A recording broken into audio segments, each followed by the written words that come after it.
Espera que...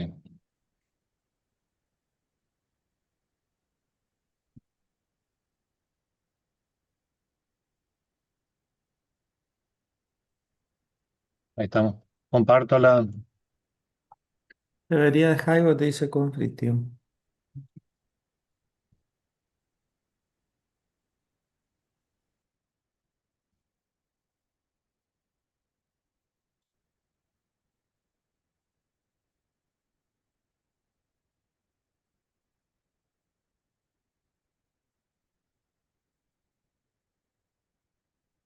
Recording in Bien. progress. Bueno, el tema que comenzaríamos hoy es la unidad 9 relacionado con choque y percusión. Eh, en principio es un tema que ya lo vieron en física probablemente. Lo que se le agregaría sería la parte de rotación, digamos, como algo novedoso. Igual vamos a repasar todos los conceptos para tenerlo así presente, ¿no? Bueno, cuando hablamos de impacto o choque, digamos que son términos que se suele utilizar, básicamente tenemos que referirnos a lo que son acciones que se desarrollan sobre un cuerpo llamados fuerzas impulsivas. Y acá hay que diferenciar, digamos, a qué se refiere una fuerza impulsiva. Una fuerza impulsiva es una fuerza de una magnitud muy considerable en un corto tiempo. Esa fuerza, eh, digamos, puede ser que existan otras fuerzas dentro del esquema del cuerpo libre del elemento, pero generalmente esa fuerza, como está concentrada en un instante de tiempo, genera un valor muy superior al resto de las fuerzas que actúan.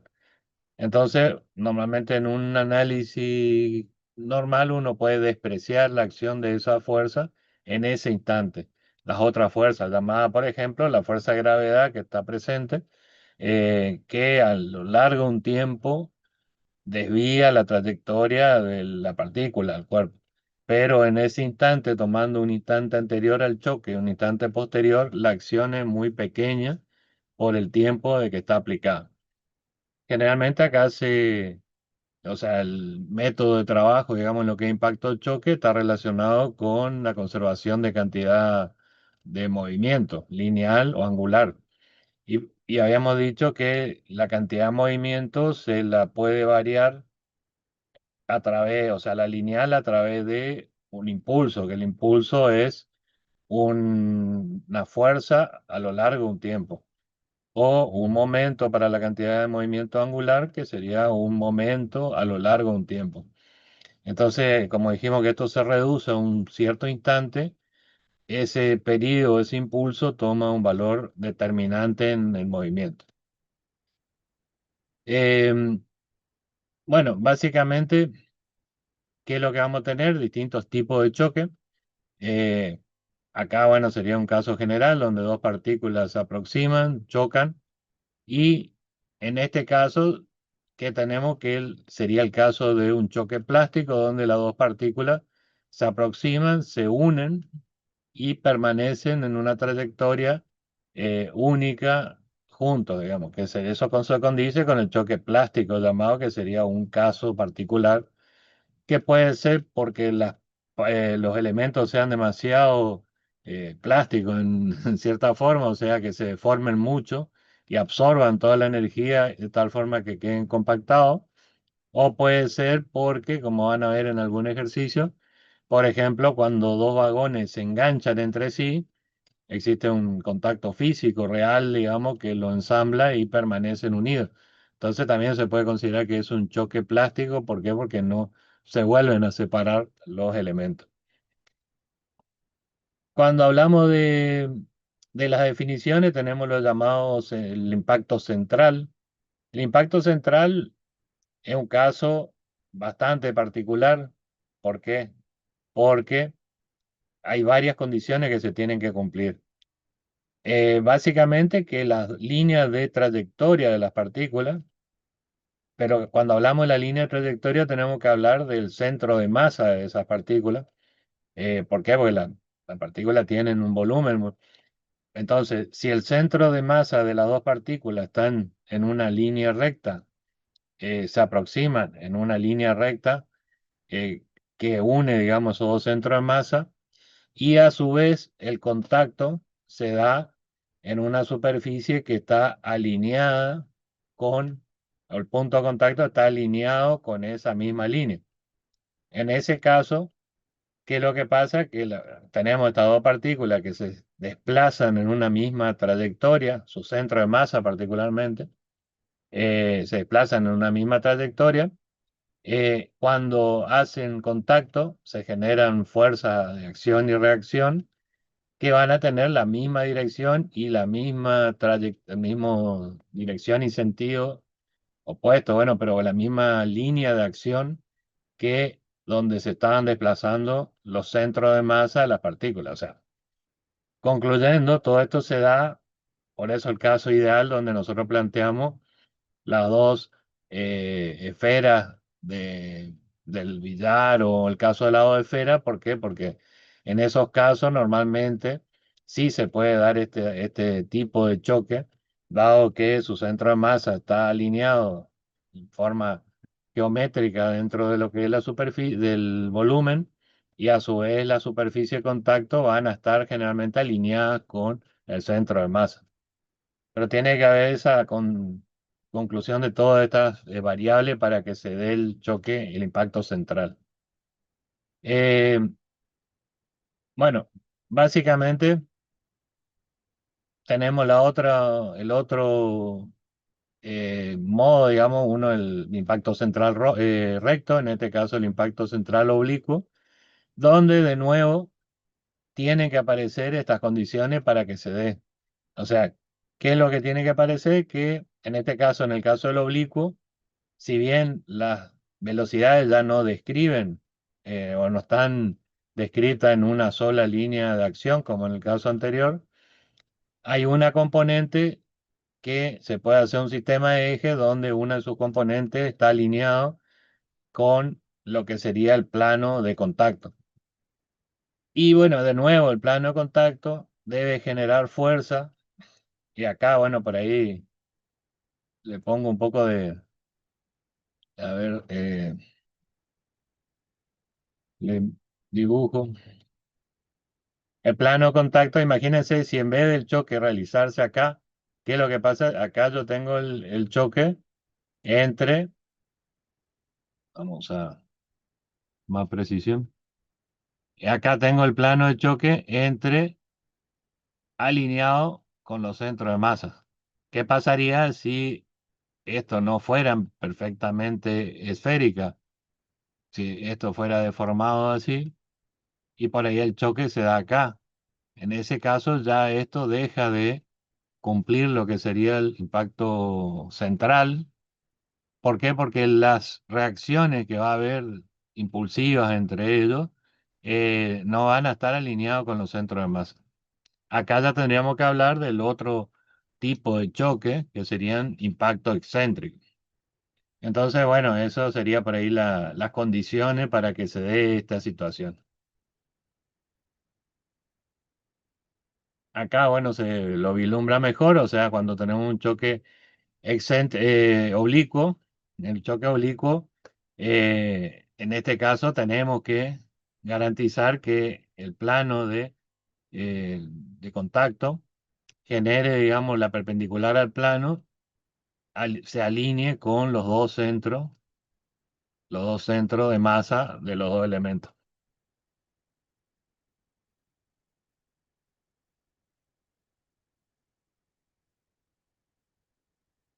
Bien.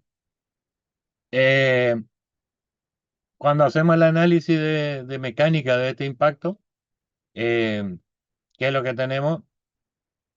Tenemos básicamente, primero tiene que darse una condición de que esta condición de velocidad para que una partícula tenga mayor velocidad que la segunda para que se alcancen y choquen. Si no fuera así, lógicamente no se va a dar una situación de impacto.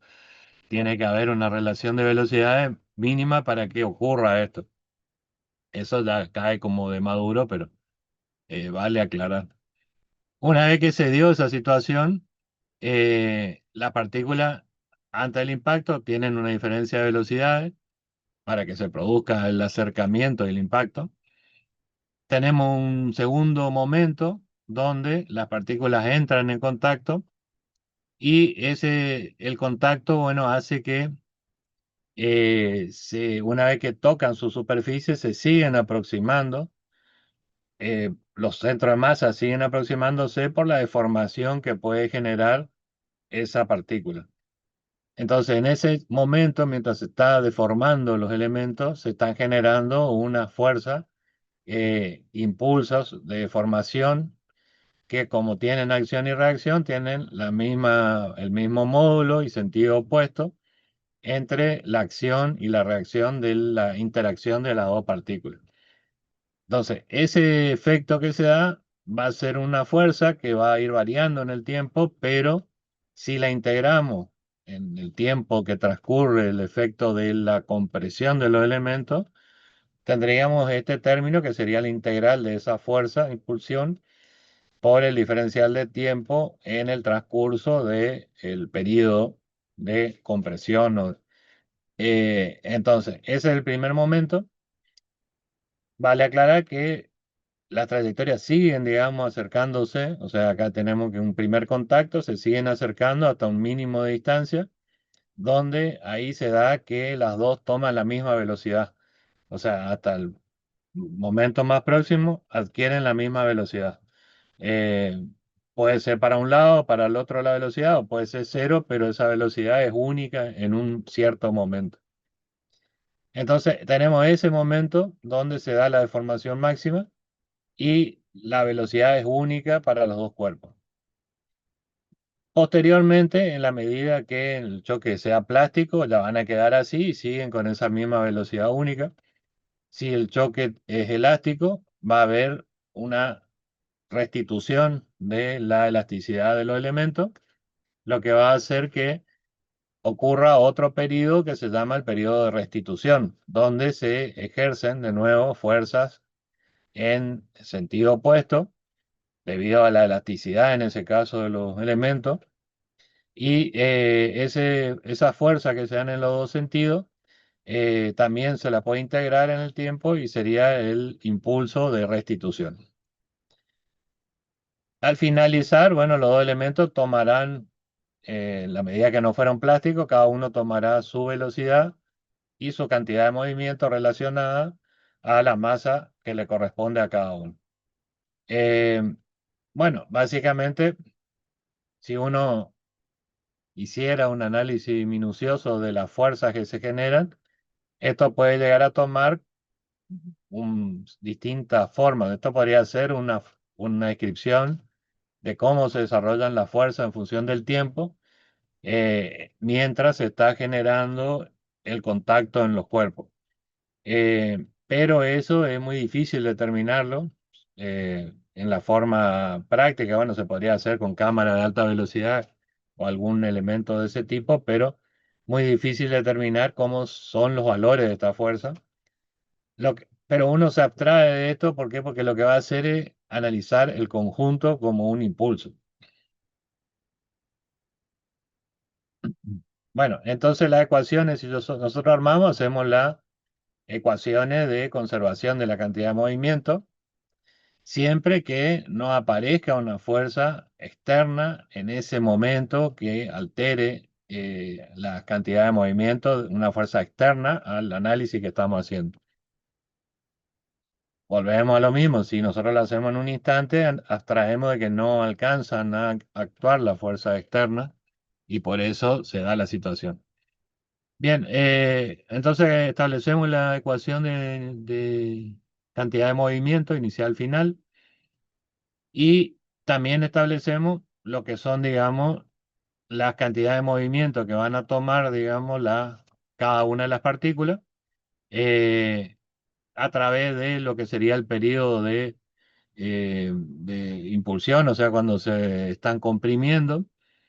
que terminaría con la velocidad de la masa A, en este caso, por la velocidad B, que sería la velocidad única cuando están en su máximo estado de compresión, o sea, el máximo acercamiento con una sola velocidad que llamamos v.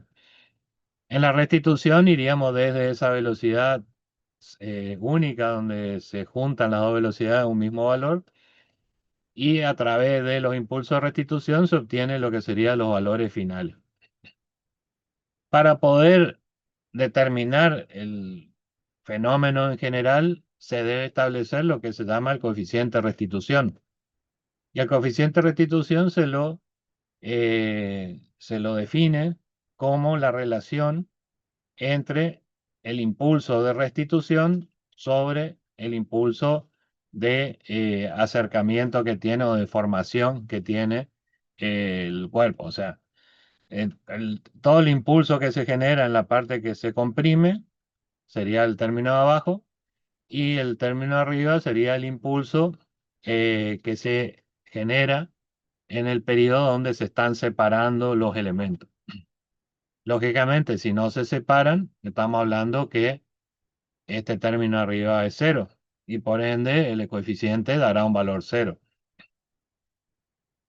Si los dos periodos son iguales, que sería el caso de un elemento muy elástico donde no se perdió ninguna energía, si toda la energía que se comprimió se la devuelve, en ese caso el valor será 1. De ahí hacemos una operación y eliminamos la variable de b porque es justo una velocidad intermedia que no, a priori costaría definirla, entonces se elimina la variable y se puede encontrar al coeficiente o definir el coeficiente de restitución en función solamente de las velocidades iniciales y finales de las dos partículas. Eh, Básicamente, entonces, establecido en ese término, estaríamos hablando entre la relación entre la velocidad de separación relativa de los dos cuerpos respecto a la velocidad relativa de aproximación que tienen los dos cuerpos antes del impacto. O sea, tenemos dos formas, si nos metemos, digamos, con los impulsos, esa sería la primera definición del coeficiente de restitución. Y viendo lo que son efectos visibles, digamos, en las partículas, que serían las velocidades iniciales y finales, también se lo puede establecer de esa forma. Los valores que pueden tomar varían, depende también de la velocidad del impacto, o sea, con qué velocidad se genera el impacto, un mismo elemento a alta velocidad puede tener un coeficiente distinto que a velocidades bajas. Pero básicamente el valor giraría entre 0 y 1 como casos excepcionales. El cero es más viable ya que impacta en que los elementos se juntan y quedan unidos, que puede ser en forma natural por el tipo de material que sea o puede ser en forma artificial porque se enganchan con un elemento mecánico. Eso sería un valor cero. Y el uno, bueno, ese sí es ideal y casi imposible de cumplir porque sería un elemento que no perdió ningún tipo de energía en el choque y siempre en el choque aparecen energías perdidas por sonido, por calentamiento, o sea, es muy difícil de llegar a ese valor. Y acá tenemos alguna gráfica donde vemos distintos materiales, perfectamente elásticos sería el de uno y en realidad los materiales reales depende de la velocidad del choque. Si es muy baja, bueno, ahí se aproximan a un elemento casi elástico.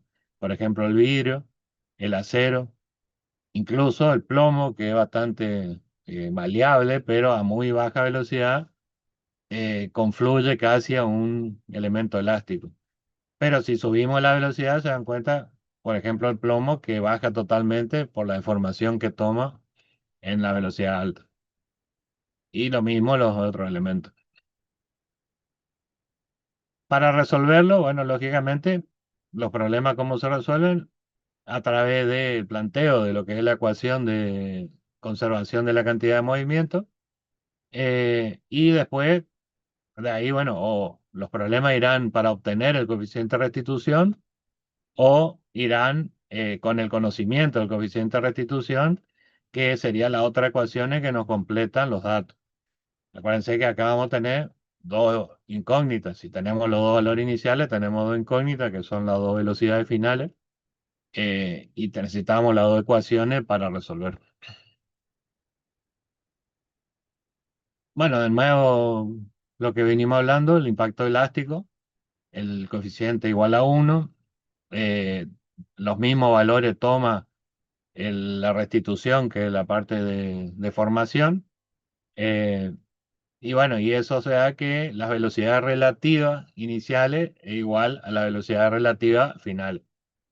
Que hay que tener cuidado que son relativas las velocidades, o sea, sería la diferencia y hay que tomar el signo que tienen las velocidades. El plástico es el que dijimos, donde no hay restitución y se conserva la misma velocidad. En cuanto a la energía, para poder desglosar lo que sería la energía, el balance de energía en ese proceso de choque, eh, en ese caso tendríamos que hacer la integral esta, porque ustedes saben que un trabajo, o sea, cuando ustedes analizan el trabajo de una fuerza, es la integral de la fuerza por el recorrido y que va realizando, digamos. Eh, pero bueno, entonces como no conocemos a priori como la variación de esta fuerza en el tiempo o en el recorrido, entonces lo único que nos queda es analizar la energía cinética, el cambio de energía cinética que tuvieron las partículas en, eh, en el transcurso antes, digamos, y después del impacto, y se considera que esa es la pérdida de energía que pueden tener en el proceso de choque. Si se analiza, sí hay una situación, digamos, donde eh, en el caso de como es del impacto elástico, ahí sí hay con el coeficiente 1, ahí no habría pérdida de energía en ese caso, normalmente no. Y en el caso de los plásticos, la pérdida sería máxima cuando el coeficiente es 0, pero el máximo no nos quiere decir qué valor en principio, porque depende del sentido que tengan, por ejemplo, la velocidad de los cuerpos. Si son dos cuerpos de masa igual en sentido contrario y el impacto de plástico, se imagina que terminan en velocidad cero y pierden toda la energía. Ahora, si van en el mismo sentido, con una diferencia de velocidad, ya la pérdida de energía no es tanta. Así que de ahí depende, digamos, el caso en ese. Básicamente la energía no es un término más que calculable en función de las velocidades finales que toman los cuerpos después del proceso del choque. Analizando un problema, por ejemplo, en este caso tenemos una bolsa que golpea, o sea, una bolsa que está colgada en posición horizontal, se la deja caer hasta que impacta sobre una caja que está en el suelo. Se considera que es un impacto central, ¿por qué? Porque el momento del choque, la línea de impacto, que la línea de impacto es perpendicular a la superficie de impacto. De- en ese caso va a estar alineada a los centros de masa de los dos cuerpos. Eh, si se da todas estas condiciones, se analiza como un choque central, un impacto central. Bueno, entonces acá los datos son de que la masa tiene 6 kilos, se suelta de reposo a esta altura, que es 3 metros, porque de ahí cae. Cuando llega en la posición inferior, choca con una caja de masa de 18 kilos y el coeficiente lo plantean en 0,5. Acá lo que pide es cuál es la pérdida de energía durante la colisión, que sería calculable en función de lo que dijimos antes. Entonces, básicamente se resuelve lo que sería la ecuación. En el caso de acá tenemos, digamos, la conservación de la energía que vamos a establecer.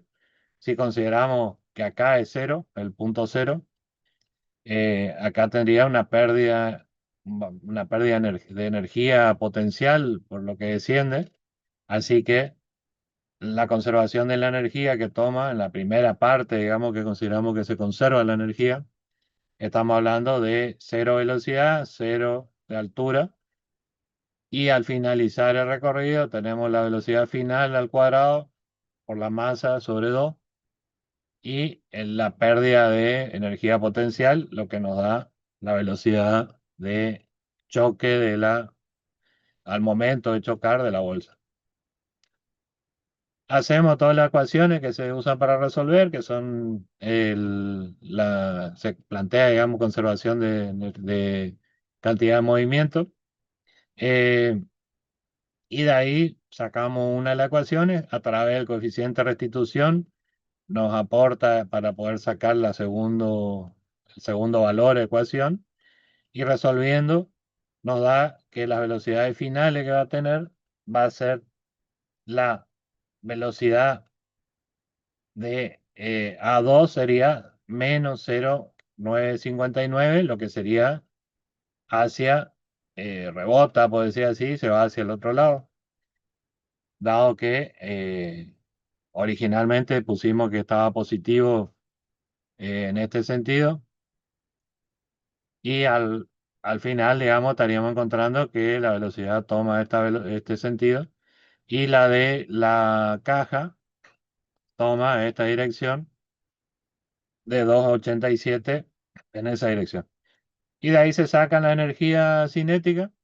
Tenemos la energía inicial, que sería la que está dada por la velocidad al momento del choque, y que es esta, digamos, y que sería, le restamos la inicial y le sacamos las dos finales, y de ahí obtenemos que la pérdida de energía sería, en este caso, de 99, menos 99, o sea, sería una pérdida de energía de 99 joules.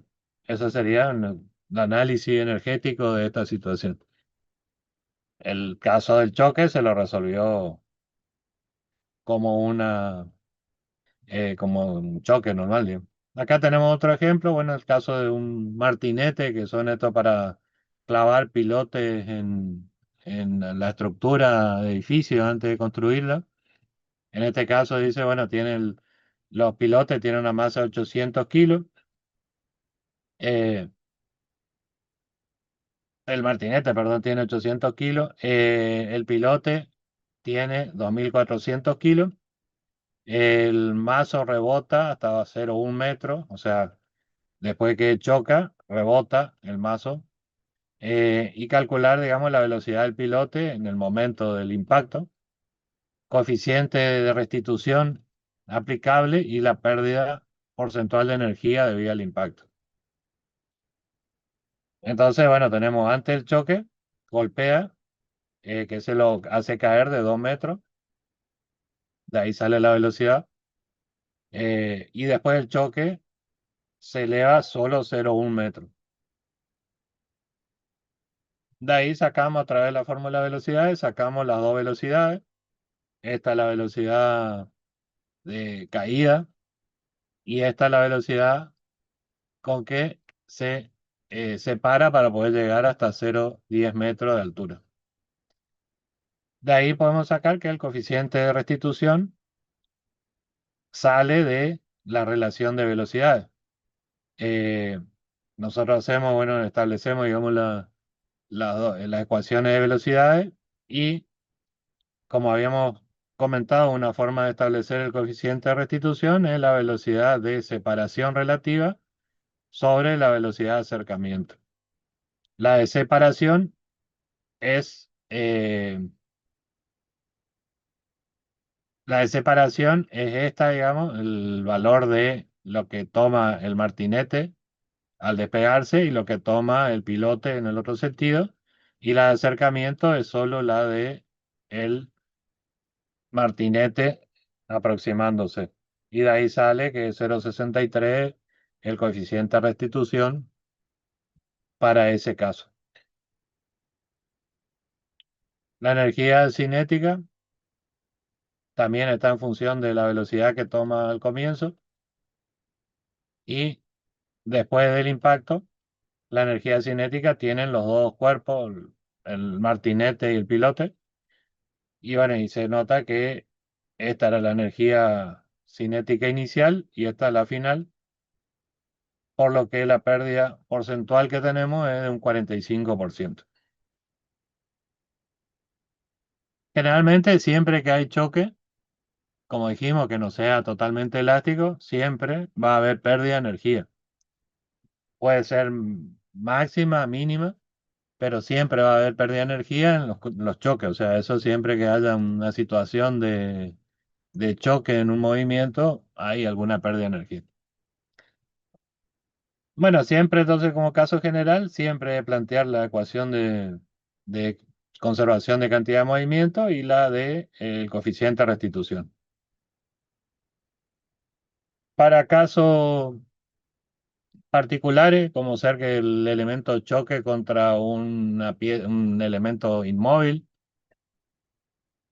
por ejemplo, una pared o un piso, básicamente desaparecen todo lo que son velocidades del segundo cuerpo, ya que van a ser cero al comienzo, cero al final, y la ecuación termina siendo con esta forma, o sea que la velocidad final del móvil que choca contra ese elemento rígido, eh, va a ser igual, la velocidad final de este elemento va a ser igual a el coeficiente de restitución por la velocidad inicial con signo negativo, por lo que hace un rebote en el sentido opuesto. Acá tenemos un ejemplo de esa situación, de que se hace rebotar, dice, una pelota de tenis eh, desde la altura del hombro, digamos, y ahí va, básicamente o sea, se lo larga desde 1,60 m. Y para verificar de que sea funcional, es una técnica, digamos, que usan los jugadores para saber si está en buenas condiciones. Se pretende de que llegue hasta lo que sería la cintura, que sería 1,10 m. Entonces, en función de esto, sería hallar el coeficiente de restitución y el porcentaje de la energía original perdida en el choque. Para este caso, bueno, como lo planteamos con la misma fórmula anterior, justamente como acá está en función de las alturas, eh, en este caso, de nuevo, tendríamos que hacer que velocidad 1 es igual a raíz de 2GH. De ahí podemos sacar, digamos, lo que es velocidad 1. Velocidad 2, de nuevo, sería raíz de 2GH 1.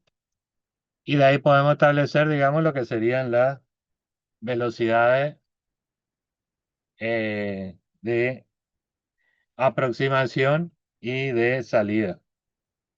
En ese caso, a ver qué valor estamos teniendo.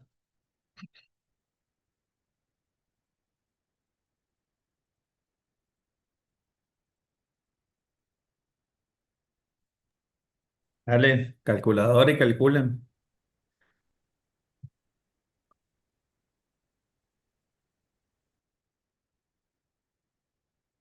Tienen ahí 5,6 sería acá, ¿no?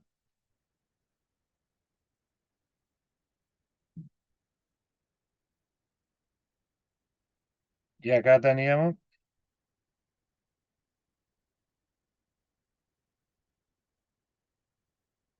4,65.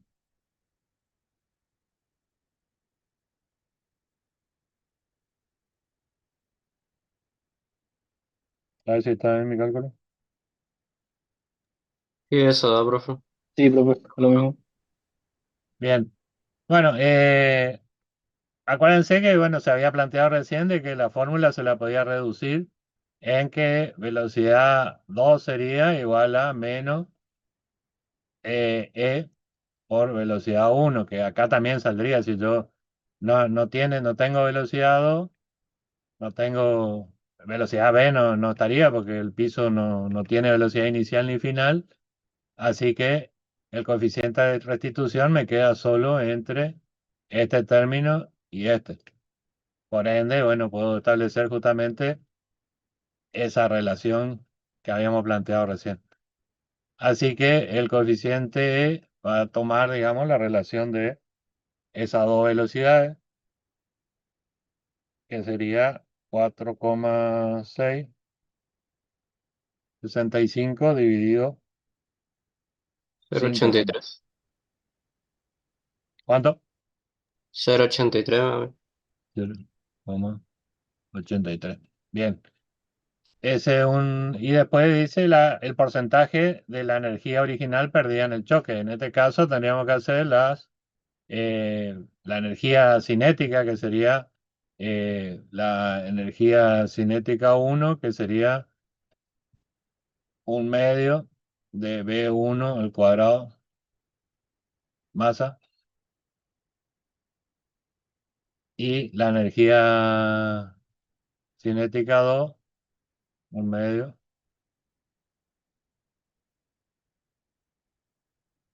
Así que el porcentaje de energía original, o sea, sin entrar en jugar la masa, como voy a relacionar las dos, hago realmente una relación entre los dos, por lo que me va a quedar eh, porcentaje será la relación entre b cuadrado uno sobre b cuadrado 2 sobre b cuadrado uno.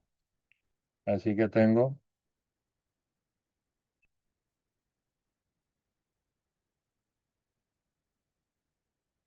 65 al cuadrado dividido,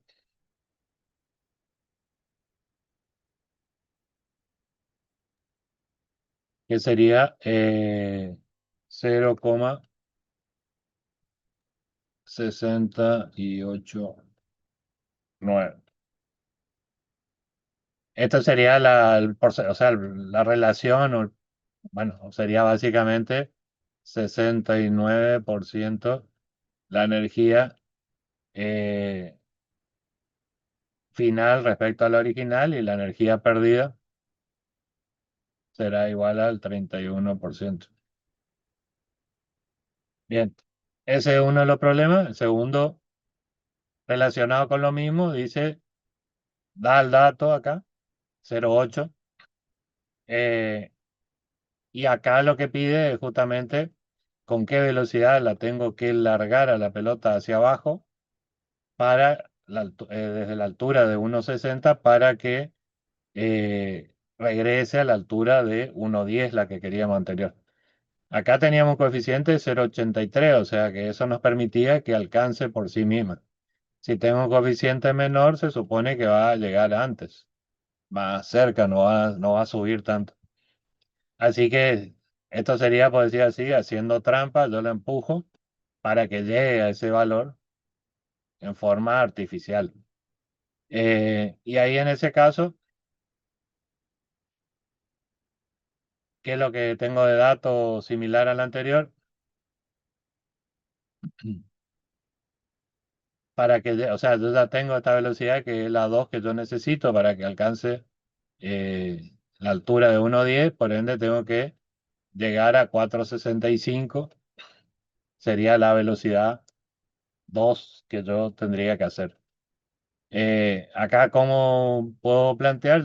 Necesito la, a ver, yo tengo la velocidad 2 igual a 4,65 para que alcance 1,10 metros.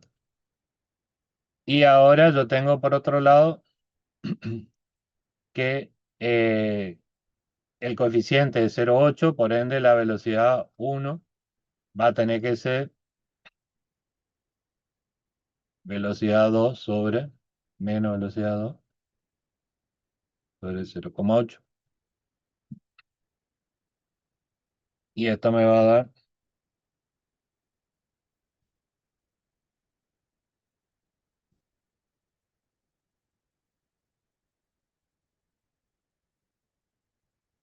5,81 puede ser. Sí, este es 5,81.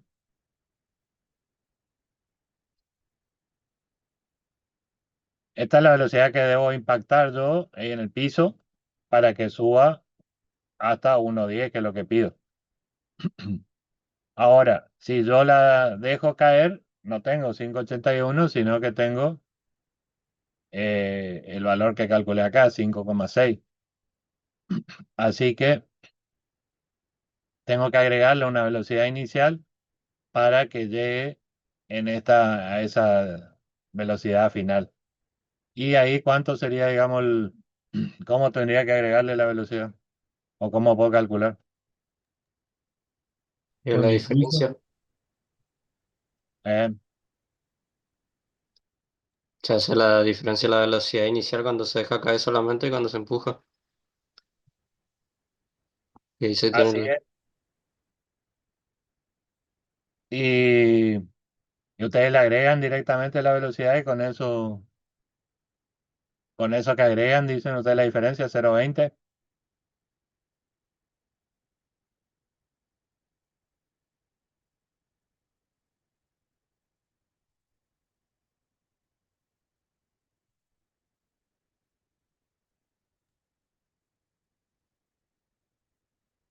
¿Está bien o no?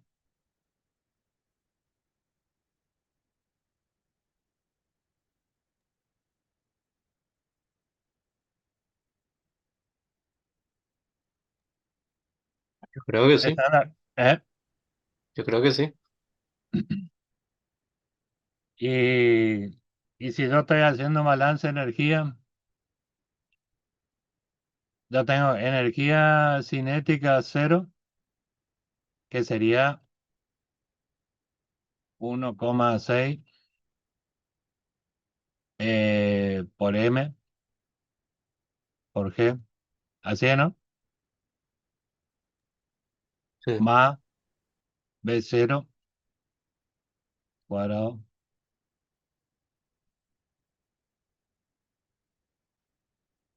Y si yo hago conservación de energía, esto es igual a energía cinética uno, que es igual a B1, ah, B1 al cuadrado sobre 2. ¿Está bien esto, no? Yo estoy haciendo conservación de energía. Cuando está a la altura de 1,60, tengo la energía potencial más la energía cinética que yo le agrego. Y eso me tiene que ser igual a la cinética al momento que caiga. ¿Está bien ahí o no?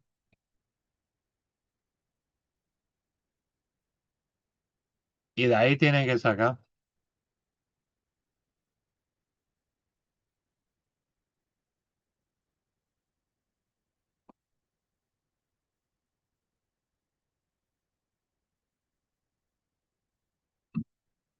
Ustedes hoy decían que había que agregarle 0,20, ¿no es cierto?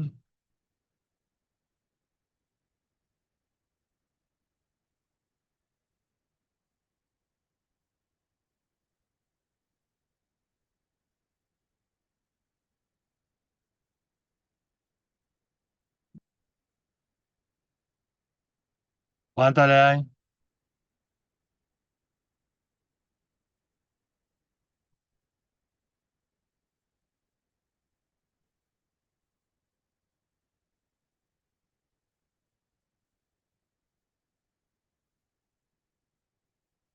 1,54.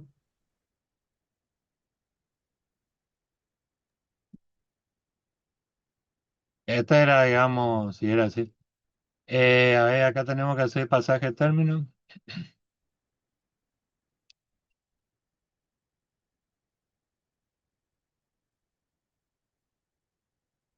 De cero sería 2.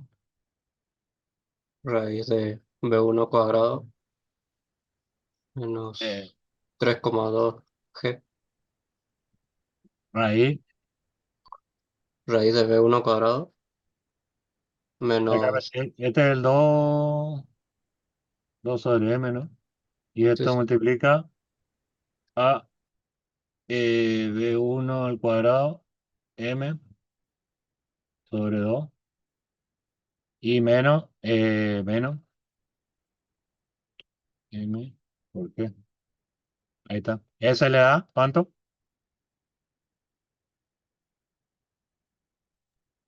A mí me dio unos 54, profe. ¿A todo le da lo mismo?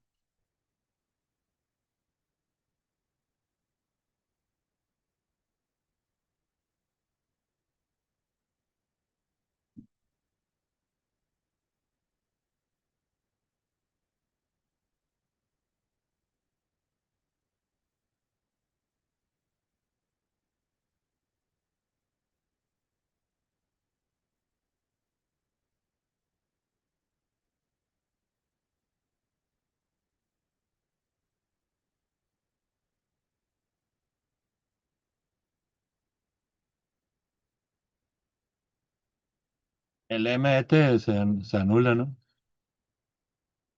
M se anula, el 2 se anula y bueno, acá tengo 2 por 0,017,8 me da mi profe. 0,178.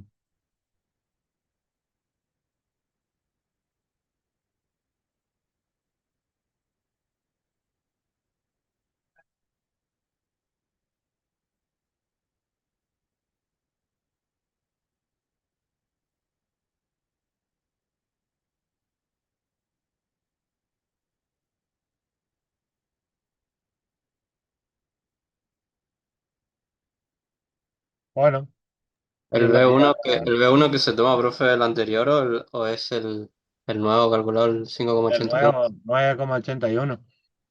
5,80.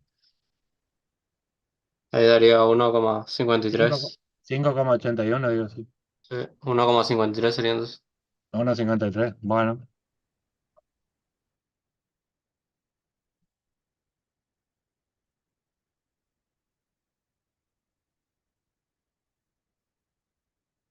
sí, así es. 1,53, 1,54 por ahí. Bien.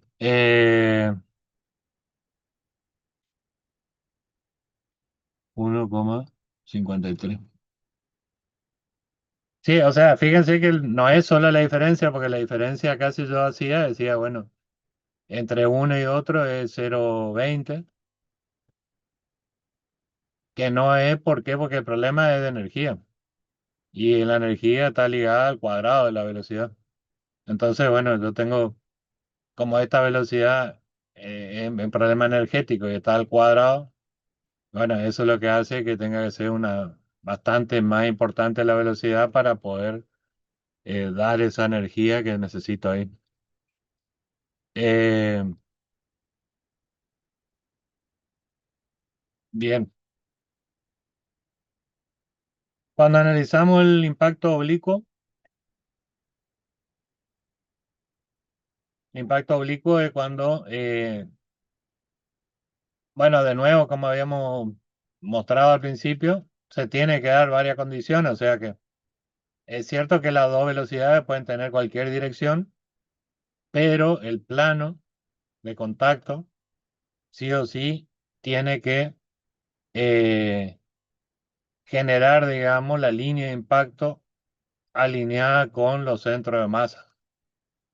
¿Por qué esto? Porque yo considero que la fuerza que se generan acá no generan un momento, o sea, si las fuerzas se estuvieran generando en otro lado, acá por ejemplo, esto, como no está alineado con el centro de masa, estaría generando una rotación adicional, ¿no? Entonces, bueno, para que ocurra esta situación, el impacto de este se tiene que dar en un lugar donde estén alineados los dos centros de masa. Se da bien, digamos, con esta situación de una esfera perfecta. ¿Por qué? Porque justamente ahí coincide el punto que yo puedo generar de impacto, sí o sí, en este caso, eh, sería alineado, ¿no?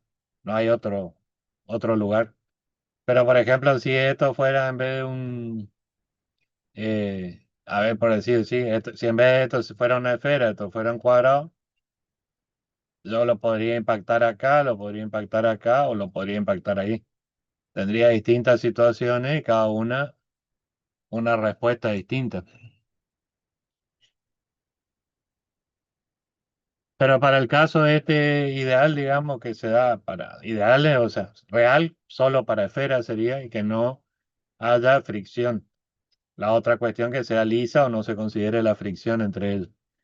En ese caso, bueno, ¿qué es lo que hace? Se descompone las dos, o sea, se establece lo que sería el plano de contacto.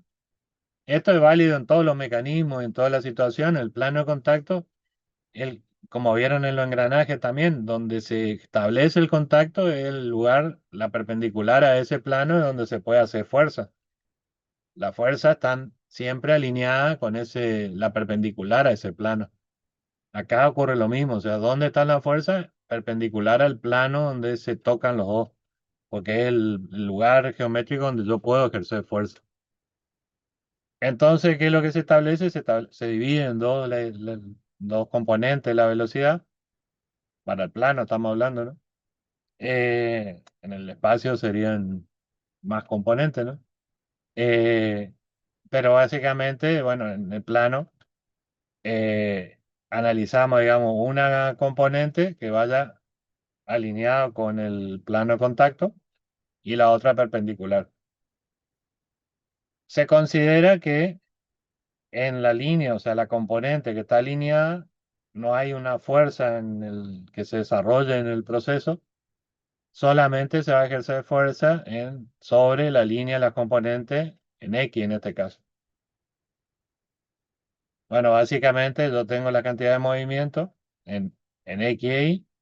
La fuerza solo se va a generar alineada con el eje X y voy a conservar, digamos, la misma cantidad de movimiento en el eje Y, porque pues no hay ninguna acción de impulsiva en ese sentido.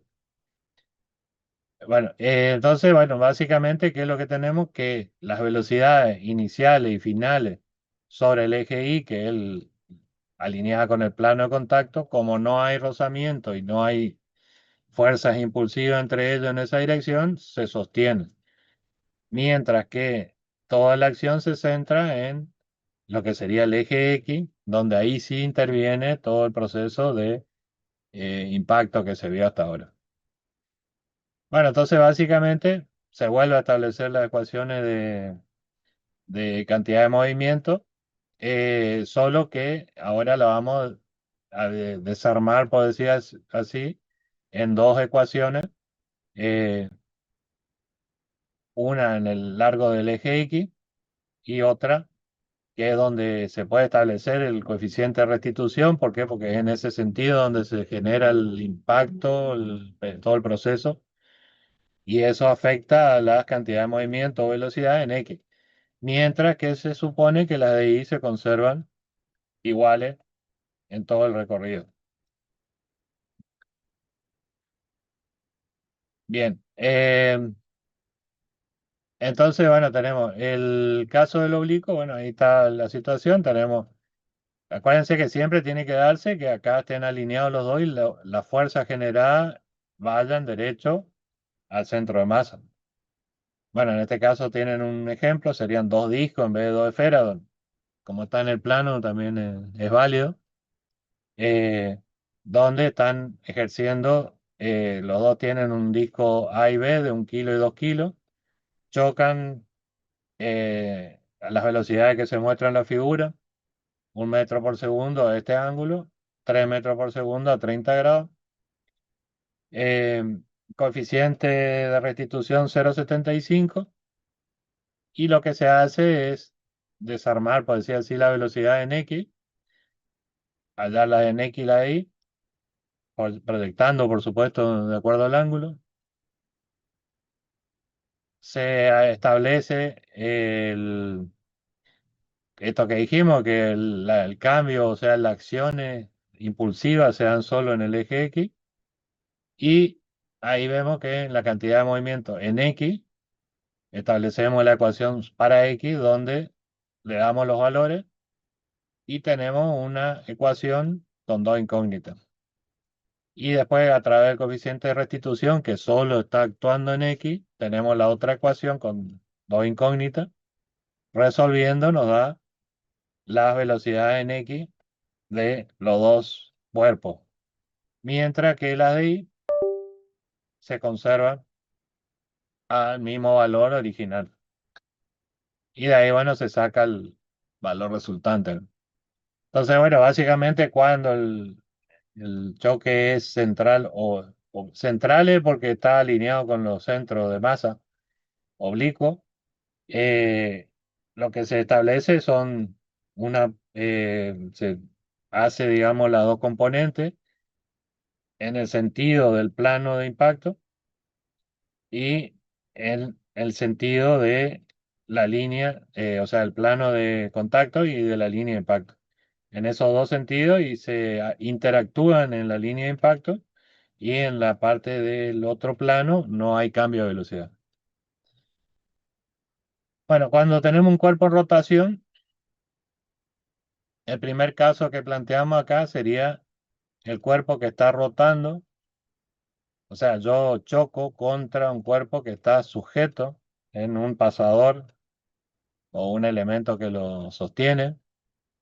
En ese caso, este cuerpo sí tiene una velocidad cualquiera, en cualquier dirección, el A, y choca contra este cuerpo que tiene una cierta restricción, que sería el que puede pivotar sobre el pasador O. Bueno, acá si nosotros analizamos en, si establecemos, ¿qué decíamos nosotros ahora? Que conservación de cantidad de movimiento lineal, diríamos, no, pero bueno, pero acá se conserva la cantidad de movimiento lineal del cuerpo A, del cuerpo B y podemos hacer las ecuaciones. En este caso no. ¿Por qué? Porque existe el pasador que cuando yo genero el choque, me va a generar una reacción en O. Esa reacción actúa simultáneamente con la fuerza del choque. Entonces es una fuerza externa que me cambia la cantidad de movimiento lineal. O sea, la cantidad de movimiento lineal en este tipo de casos no se conserva. ¿Por qué no se conserva? Porque hay un pasador que está interactuando con los cuerpos exactamente en el mismo momento que el choque. Puede tener más acción o no. Ahora, esa fuerza que se puede generar en O, yo puedo generar eso cuando yo choco acá genero el impacto, bueno, tengo fuerza, pero esta fuerza al generarse me va a generar necesariamente alguna reacción acá en el pasador. Estas fuerzas van a alterar la cantidad de movimiento lineal. Pero si yo hago cantidad de movimiento angular respecto a O, ¿qué pasa con esta fuerza? ¿Alteran la cantidad de movimiento angular o no? No porque pasa por el eje, profe. Y no porque está sobre el punto de referencia y no hay distancia. Como están en ese punto, no hay distancia para que se genere un momento. O sea, para cambiar la cantidad de movimiento angular necesito momento, no solo fuerza. Entonces, aparecen estas fuerzas, pero si yo la referencia la estoy tomando respecto a O, esas fuerzas que están apareciendo desde afuera no van a generar un momento, generan solo fuerzas lineales que no alteran la cantidad de movimiento angular. Entonces, bueno, ese es el principio que se rige en este caso que estamos analizando. Entonces, bueno, ¿cómo se establece las ecuaciones? Se considera que este cuerpo puede tener o no una velocidad angular omega b1 de rotación. ¿Por qué? Porque está pivotando en el punto fijo O. Esa velocidad también la puedo relacionar con respecto al punto de choque C, donde estarían haciendo contacto los dos cuerpos, a través de una distancia R. Depende de la dirección que toma esta fuerza, la perpendicular a esa dirección es la que me va a marcar la distancia r. Pero yo puedo relacionar que en ese punto va a haber una velocidad v1 que está relacionada con la velocidad angular y la distancia r. A su vez tengo eh, el cuerpo A, que va a ser el que va a chocar acá, con una cierta velocidad u sub A, con una componente alineada. ¿Alineada a quién? A la línea de impacto. Acá, digamos. De nuevo, vamos lo mismo. O sea, lo primero que hay que definir acá, en esta situación, a ver, es dónde se genera la línea de impacto. ¿Dónde se genera? Donde se da la conjunción de las dos superficies. En ese punto me va a generar la tangente, me va a hacer el plano de contacto. Y perpendicular a ese plano, pasando por el punto de contacto, esta sería la línea de impacto, que es donde se van a transmitir la fuerza realmente en el choque. Entonces, la línea de impacto. La velocidad U que toma esto, o sea, esto se está desplazando en esta dirección, o sea, no necesariamente en lo que es la línea de impacto. Tiene una velocidad en un sentido, pero eso tiene una componente en esa dirección. A su vez, el cuerpo este que está en rotación, o no, si está en rotación, va a tener una velocidad en ese mismo punto que va a ser v omega r. Entonces yo tengo, ahí puedo relacionar lo que sería la velocidad del cuerpo A en un choque como veníamos desarrollando, y la velocidad del cuerpo B, que está también con una cierta velocidad para ese punto. Todo relacionado con lo que a mí me importa, que sería los planos, el plano, digamos, que se genera y la línea de impacto. Si el choque yo lo hiciera, a ver, en otro lado, si el choque yo lo hiciera acá, acá el plano estaría acá y la línea de impacto sería así. Y por ende, el R sería este. O sea, bueno, o sea, depende de dónde hacen el contacto, se genera lo que va a ser el plano de contacto y la línea de impacto. Bueno, tal forma, bueno, que yo una vez que establezco esto, en ese sentido es donde se van a ejercer los impulsos de deformación y de restitución. Entonces, primero va a haber un periodo de formación y después una restitución, como cualquier otro choque. Segundo periodo, la restitución, también alineado con ese punto de contacto.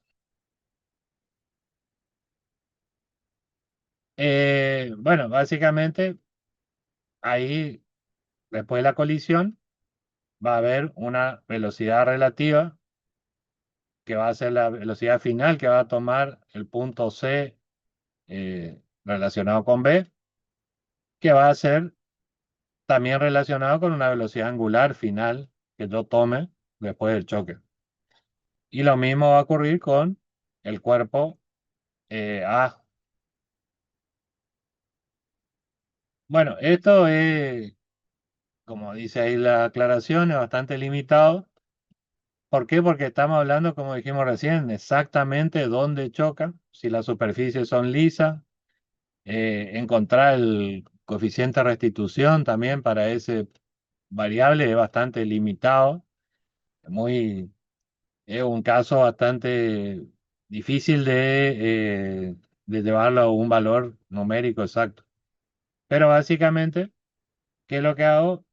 Tengo la situación inicial, hay un impulso de formación, hay una velocidad donde los dos cuerpos se toman una velocidad única, y por último, hay un periodo de restitución para llegar a las velocidades finales del cuerpo y de la parte del cuerpo A y del que está en rotación B.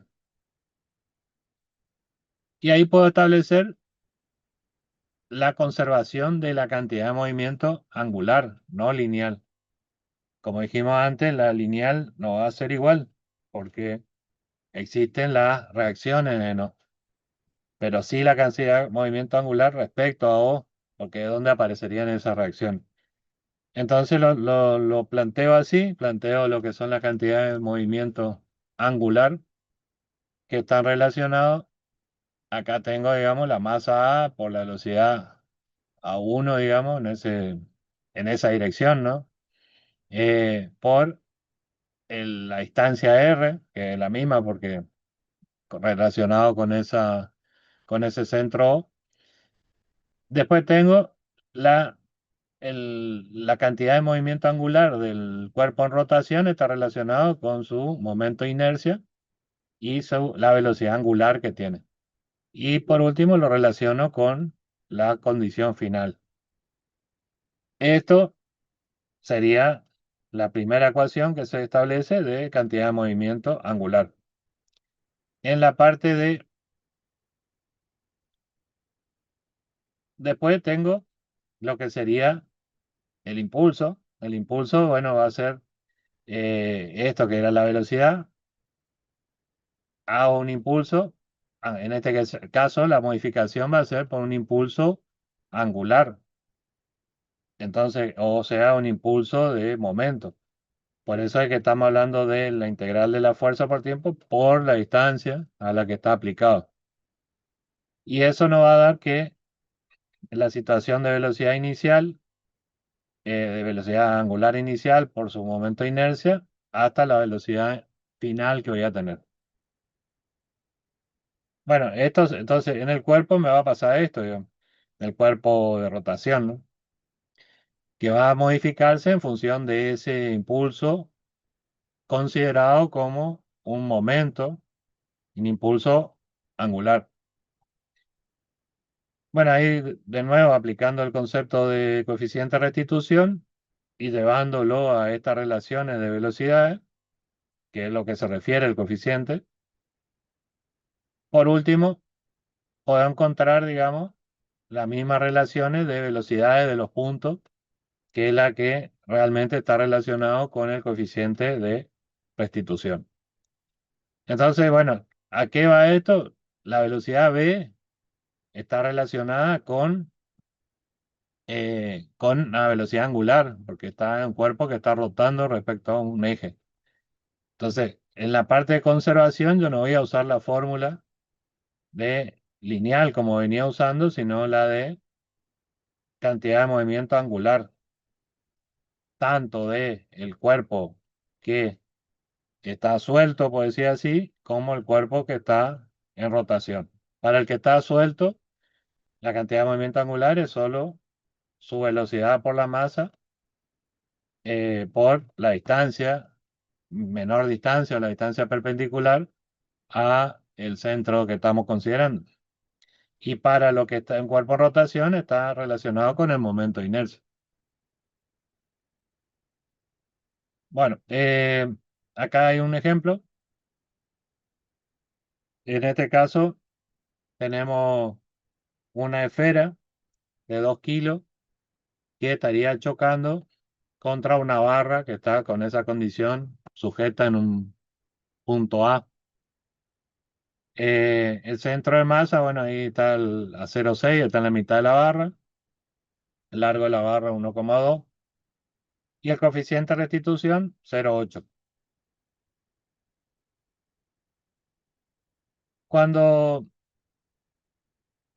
yo genero, digamos, o sea, acá tengo la cantidad de movimientos, si yo analizo cantidad de movimientos, ¿qué voy a tener? Voy a tener eh, esta cantidad de movimientos iniciales, que era la velocidad del centro de masa de la barra, que en este caso dijimos que eh, está en reposo, por eso no tiene una velocidad inicial, es cero. Después tengo eso y ¿qué agrego? Voy a agregar las reacciones en los soportes y eso me va a dar, digamos, las cantidades de movimientos finales, lineales del cuerpo. Por eso digo que acá si yo estoy considerando lineal, actúa, lo que está actuando, no hay conservación de movimiento, sino al contrario, está actuando, digamos, una fuerza en dos direcciones o no, que cambian la cantidad de movimiento lineal a un valor final. Pero bueno, lo que sí yo tengo, si yo hago, digamos, los momentos respecto alrededor de A, y ahí yo tengo la masa por la velocidad, los momentos, o sea, el momento de cantidad de movimiento, yo tengo la masa, tenemos masa S, BS sería de la pelota, por 1,2 metros, que es la distancia donde está el impacto. Eh, y después, bueno, ¿a qué voy a llegar con la velocidad final de esa? Esta es la único elemento que tiene cantidad de movimiento inicial porque la barra está de reposo. Y estos son las cantidades de movimientos finales que voy a tener. En este caso, tengo la cantidad de movimiento de la pelota con respecto final, digamos, con respecto a eso. Tengo las reacciones, que serían los momentos que va a generar el esfuerzo en el apoyo, que está con respecto al 0,6, y la cantidad de movimiento centroidal o sea, en este caso tomo, digamos, el momento respecto al centro como es de masa. Bueno, sí, bueno, básicamente acá yo hago la relación entre la velocidad R y omega.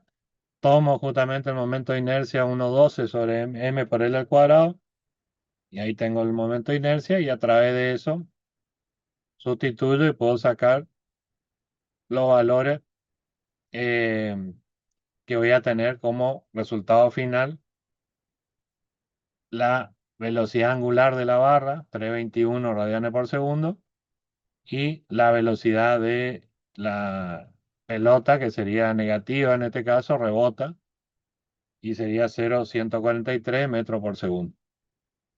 Bueno, entonces volvemos. En este caso, ¿qué analizamos? Analizamos cantidad de movimientos angulares, no lineales, sino angulares respecto a ese punto fijo, para dejar de lado o sea, que estas reacciones no nos intervengan en el cambio de la cantidad de movimiento angular.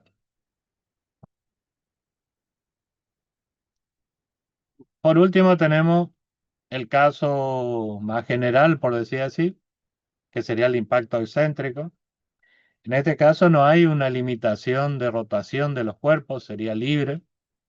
Y en ese caso, bueno, tenemos justamente dos cuerpos que tienen cada uno su velocidad, que hacen contacto en un punto particular. Ahí se genera un plano de contacto, ya se genera un plano de contacto, y la normal, que sería la línea de impacto perpendicular al mismo. Entonces acá nos interesa a nosotros, en ese sentido van a darse las acciones, la fuerza impulsiva y de restitución. Y entonces lo que vamos a tener en cuenta sería las velocidades que traían los cuerpos en esa dirección, como así las velocidades finales en esa dirección después del choque.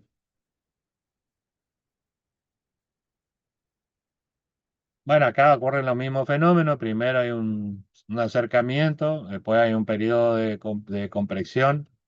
Si no hay fricción, si hubiera fricción estaría complicado, porque estas velocidades que no son alineadas con esa línea de impacto generarían un esfuerzo adicional en otra dirección. Entonces, si no hay fricción, eh, los esfuerzos van a ser directamente alineados con la línea de impacto. Y de ahí, bueno, si nosotros incorporamos el concepto del coeficiente de restitución, relacionando el impulso de restitución respecto al de deformación, y después tenemos la relación de velocidad, que es la otra definición del coeficiente de restitución. Bueno, como esto no tiene restricciones, básicamente se dan cuenta que acá el punto de impacto no está alineado, la línea de impacto no está alineada con los centros de masa, hay una distancia, entonces en la cantidad de movimiento, eh, o sea, ¿qué van a tener? Por un lado, la modificación de la cantidad de movimiento en función de la fuerza. En este caso hay una sola fuerza en un sentido y en otro, por eso va a haber conservación de cantidad de movimiento lineal, porque no hay un apoyo externo que nos agregue fuerza. Entonces, bueno, tenemos que va a haber solo la interacción entre los cuerpos, por eso en la parte lineal van a tener que se va a conservar entre los dos, pero cada uno de ellos va a estar alterado por el periodo de restitución y el periodo de formación. Y a su vez, como esto no está alineado, no es central como el otro choque, sino que es un choque oblique, un choque, digamos, sí, excéntrico, acá va a haber un radio, una distancia, y se va a generar un momento. Bueno, básicamente lo mismo ocurre con el cuerpo B, ¿no? Y podemos establecer las relaciones que va a haber entre o sea, la cantidad de movimiento lineal menos la parte de reacción de compresión, por decir así, va a generar lo que sería la velocidad única, UN, que sería la común a los dos cuerpos. En la parte de restitución, de nuevo, partimos de esa velocidad única que toman las dos superficies cuando hicieron contacto pleno, se separan y obtenemos la velocidad de final.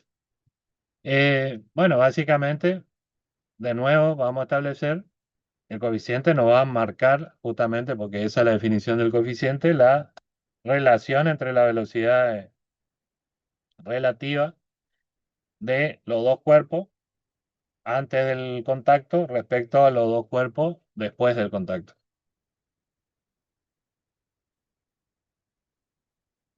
Bueno, acá si nosotros eh, hacemos una operación matemática, podemos establecer, digamos, eh,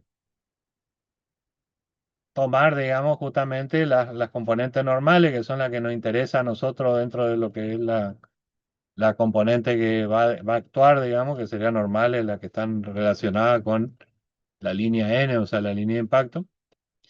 Y ahí podemos establecer esa relación de velocidad.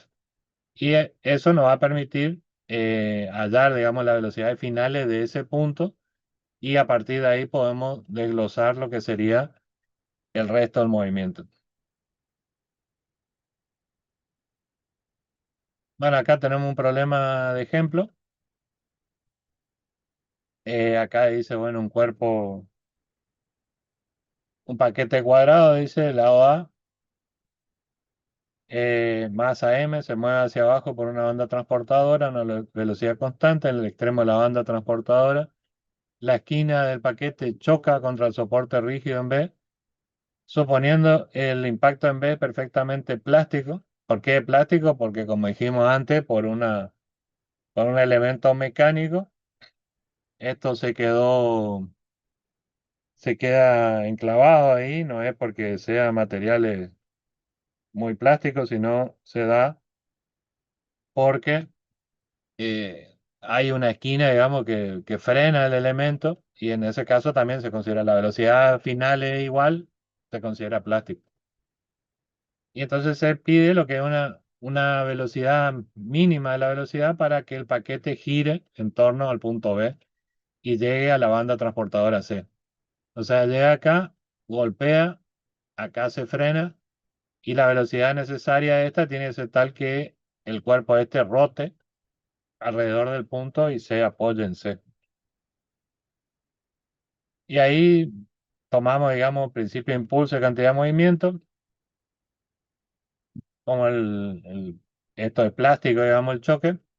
El paquete gira alrededor de B durante el impacto y se aplica el principio de impulso y cantidad de movimiento para poder determinar. O sea, yo tengo este elemento que está con una velocidad a través de la cinta aplico una reacción en el punto B y eso me va a generar una velocidad respecto a ese punto que es m por v2, que sería relacionada con el momento de inercia y la velocidad angular que se genera en ese momento. En la posición 2, digamos que yo genero, lo que va a cambiar, esta sería, digamos, la posición inicial. Ahí va a generarse el choque, se va a generar una velocidad v2, una omega 2, que es rotación sobre el punto B, porque esto queda fijo.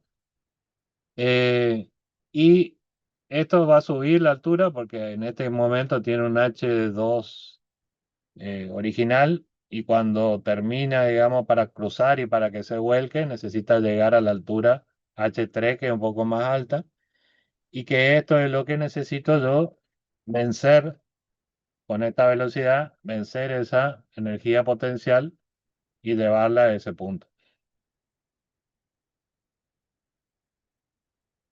Bien, acá sacamos, digamos, la cantidad de movimiento y los momentos, digamos, respecto a el punto, digamos, de referencia que acá teníamos, digamos, MB1 era un medio de A porque estaba en la mitad, y acá es un medio por raíz de 2 de A en el momento que está el cuerpo, digamos, rotando más alejado. Bueno, básicamente B2 es GB por omega 2 al sustituir la expresión y, bueno, y tomar, digamos, lo que es el momento de inercia de un perfil cuadrado. Ahí puedo sacar la velocidad 1 que necesito, que tengo, digamos, en ese sentido. Por conservación de energía, yo tengo, digamos, la energía cinética que yo tengo en ese punto 2 y hay y la potencial que necesito yo para hacer vencer, digamos, la diferencia de altura que tenía entre la posición inicial y la posición final, la tengo que igualar, digamos, en el principio eh, de conservación de energía. Profe, disculpe, Sí, ¿eso de qué libro es? y este debe ser, no me acuerdo, che, pero el BIR creo que, Me parece que Merian, Orlando es el Merian, puede ser también, Merian. no me acuerdo, che, de cuál saqué, para verlo ahí. Vamos. Pasa que choque por ahí está separado, no hay una unidad particular, me parece que diga choque. En Pasa que choque normalmente está cuando se habla del punto material, se habla del principio de conservación, o sea, de cantidad de movimiento, y ahí aparece choque para puntos. Y después cuando uno va a la unidad de cuerpo rígido, bueno, ahí igual aparece el choque de la parte de oblicuo. Le busco yo de qué libro era y le paso. Gracias, profe. Ya no me acuerdo bien ahora.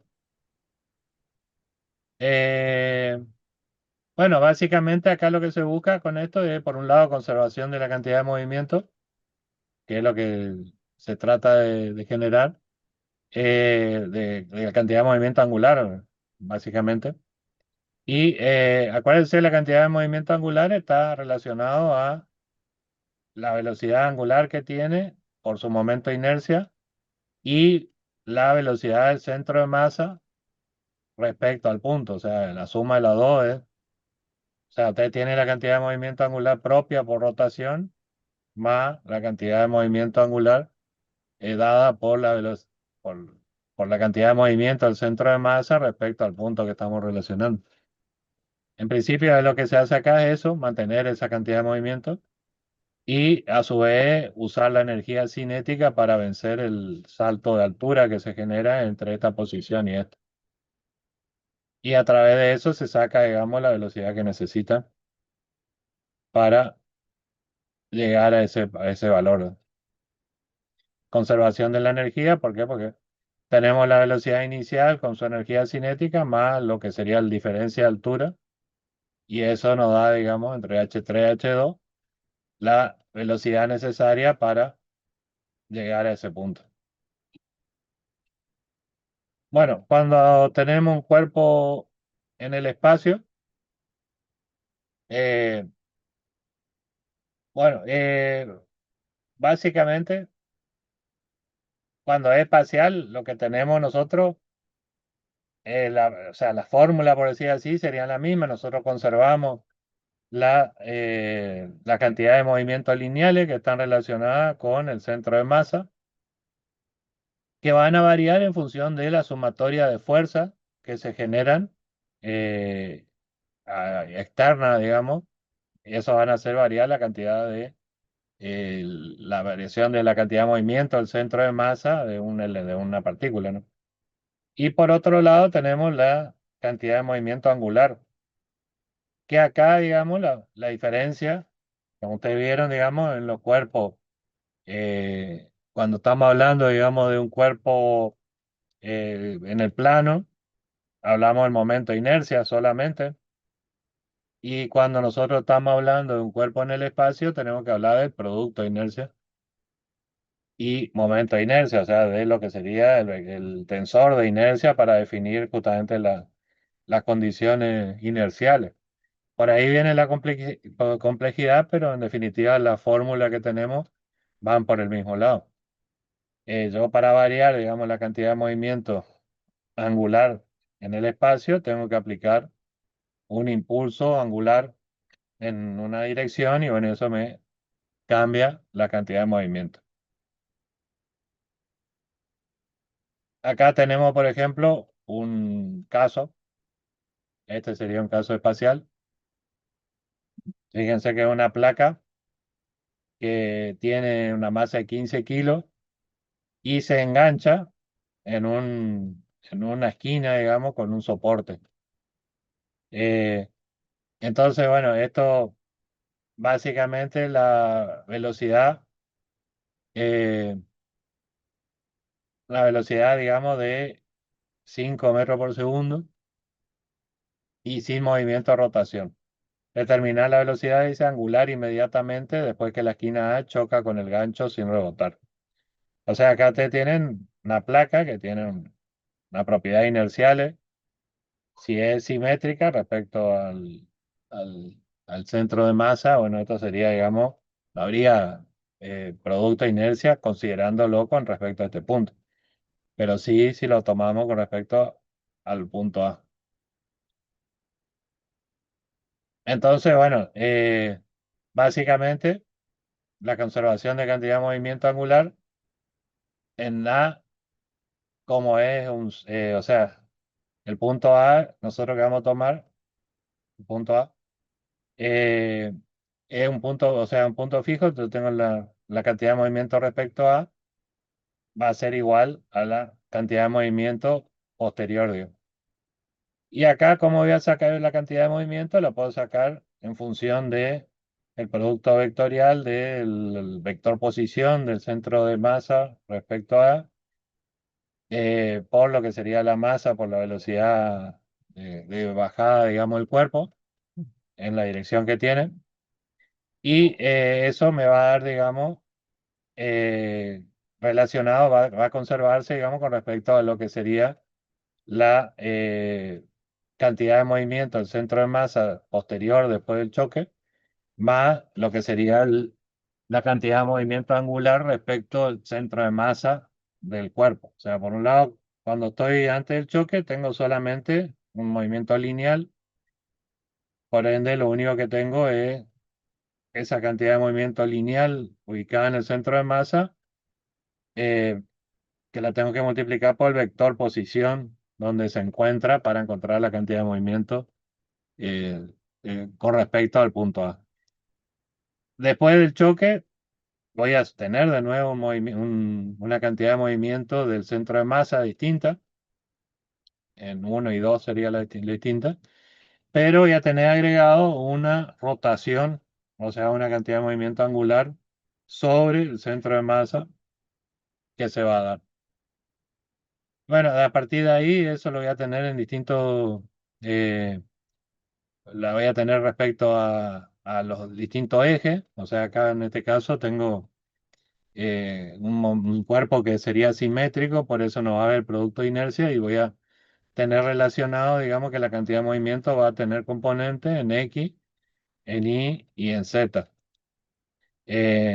No interviene en producto de inercia en este caso, como dijimos, porque no es una figura que no sea simétrica. Si no fuera simétrica, aparecerían los productos de inercia acá de fuera.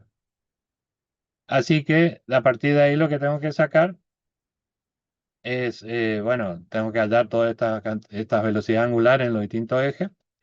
eh, y después tengo la parte cinemática, que es la relación del centro de masa respecto a la velocidad angular que va a tomar con respecto eh, o sea, este sería la posición del centro de masa respecto a, con respecto a la velocidad angular, y de ahí puedo sacar, digamos, las componentes que voy a tener en X, Y, Z, y de ahí yo puedo sacar, digamos, la cantidad de movimiento que va a tomar en HG.